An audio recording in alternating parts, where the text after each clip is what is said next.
നാടൻ ശൈലിയിലുള്ള ഒരു എരിശ്ശേരി റെസിപ്പി, അതാണ് നമ്മുടെ ഇന്നത്തെ വീഡിയോ. ആദ്യമായി ഒരു 100 ഗ്രാം പെരുമ്പയർ ഒന്ന് കുതിർത്തെടുക്കാം. അടുത്തതായി 200 ഗ്രാം കപ്പ ഒന്ന് വേവിച്ചെടുക്കാം. അതോടൊപ്പം 200 ഗ്രാം മത്തനും ചെറു പീസുകളായി ഇതുപോലെ കട്ട് ചെയ്തെടുക്കാം.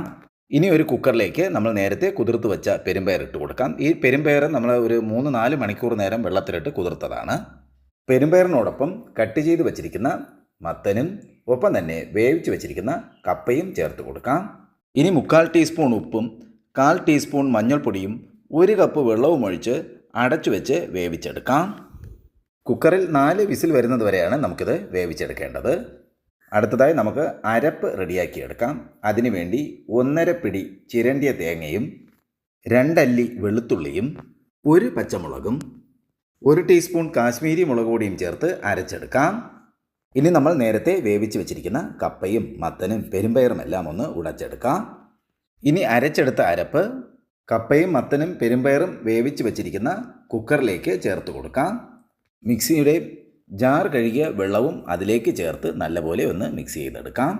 ഇനി ഇത് തിളയ്ക്കാനായി വയ്ക്കാം. തിളച്ചതിന് ശേഷം ഇതിലേക്ക് കടുവറുത്ത് ചേർക്കേണ്ടതായിട്ടുണ്ട്. ഒരു പാൻ ചൂടാക്കാനായി വെച്ച് അതിലേക്ക് എണ്ണ ഒഴിക്കാം. കടുവറുക്കുന്നതിന് കഴിവതും വെളിച്ചെണ്ണ തന്നെ ഉപയോഗിക്കുക. ഇതിപ്പോൾ ഒരു 3 ടേബിൾ സ്പൂൺ വെളിച്ചെണ്ണയുണ്ട്.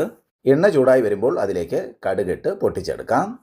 കടുക് പൊട്ടി തുടങ്ങിയാൽ അതിലേക്ക് 1 ടേബിൾ സ്പൂൺ ഉഴുന്നിട്ട് മൂപ്പിച്ചെടുക്കാം.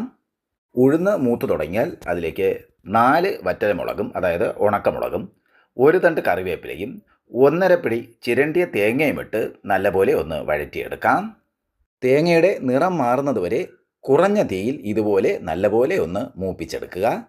തേങ്ങ ഇത്രയും മൂത്ത് കഴിഞ്ഞാൽ ഇനി ഇത് എരിശ്ശേരിയിലേക്ക് ചേർത്ത് കൊടുക്കാം.